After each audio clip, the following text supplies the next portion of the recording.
La transition vers la 5G va s'accompagner de défis assez énormes. J'en vois deux principalement. D'abord, l'accroissement important du trafic des données qui sont générées par tout ce qui est tablette, téléphone mobile, en particulier les applications qui viennent des réseaux sociaux et aussi les applications qui génèrent du trafic vidéo, tout ce qui est Skype vidéo, etc.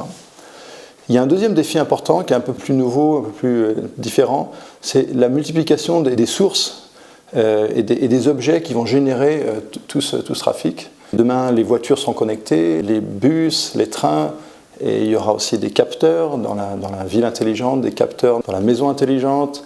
On parle de devices qu'on porte sur nous, comme des montres connectées, des lunettes.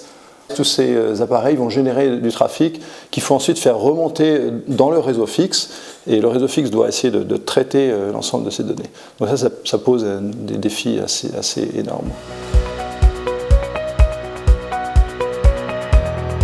Dans Perfume, l'idée de base, c'est de dire qu'on a tous dans la poche un téléphone mobile qui a des capacités de mémoire et de calcul, et souvent aussi de communication, par exemple en Bluetooth, avec son environnement. Et ces capacités sont actuellement sous-exploitées par les opérateurs. On s'en sert pour faire tourner des applications, des jeux, mais pas du tout pour augmenter la qualité du réseau. Donc dans Perfume, on va essayer de mettre en œuvre une intelligence au niveau des objets, et essayer de les faire se coordonner pour générer une intelligence collective qui permettra d'améliorer les performances du réseau. L'exemple du cerveau humain. Le cerveau humain capable d'une grande intelligence, mais si on regarde dans le détail ce qui compose le cerveau, les neurones, pris un à un, n'ont pas des capacités extraordinaires de calcul, de mémoire. C'est ensemble, après être mis en réseau, et pouvoir faire des échanges d'informations entre les neurones, qu'on arrive à créer cette intelligence collective puissante. C'est un peu la même idée qu'on va essayer de reproduire pour un réseau de communication au niveau de Perfume. Principalement, on pense résoudre deux des problèmes majeurs qu'on a en communication mobile pour le futur Internet. C'est d'abord la gestion de tout ce qui est interférence. Donc tous ces objets connectés, s'ils transmettent de manière non coordonnée, génèrent nécessairement des interférences, et ça pose un problème de qualité. Le deuxième point, c'est la gestion de tout ce qui est contenu redondant, qui vient principalement des applications de type réseaux sociaux.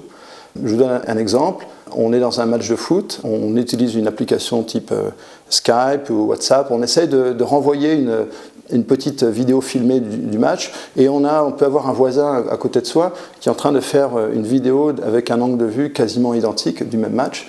Et on voit bien qu'il y a une redondance dans le contenu qui va prendre de la place, qui va conduire à un gaspillage des ressources au niveau du réseau. Et l'idée de Perfume, c'est grâce à la coordination entre les objets, d'éliminer en partie cette redondance pour faire de la place pour du trafic et des contenus nouveaux.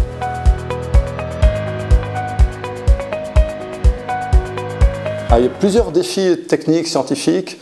Je dirais, au départ, il va falloir essayer de comprendre ce qu'on peut faire avec les concepts qu'on vient de décrire. C'est-à-dire, quelles sont les limites fondamentales.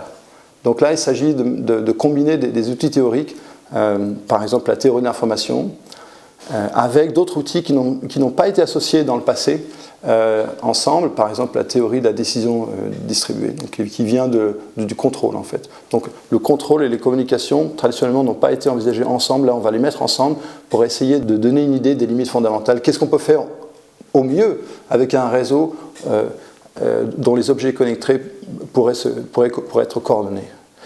Ça, c'est le premier point. Deuxième point, quand on a une idée des limites fondamentales, on va essayer de trouver des méthodes algorithmiques. Donc, on va essayer de trouver des programmes informatiques qui vont être implémentés et qui vont essayer d'approcher les limites qu'on aura décrites précédemment et qui seront validées par des simulations. Et pour finir, on essaiera à la fin du projet de faire des tests en scénario réel, en laboratoire mais aussi en extérieur, en s'appuyant sur une plateforme logicielle que Recom a créée il y a quelques années, qui s'appelle Open Air Interface, et qui permettra de mettre en œuvre les protocoles de la 4G et de la 5G demain.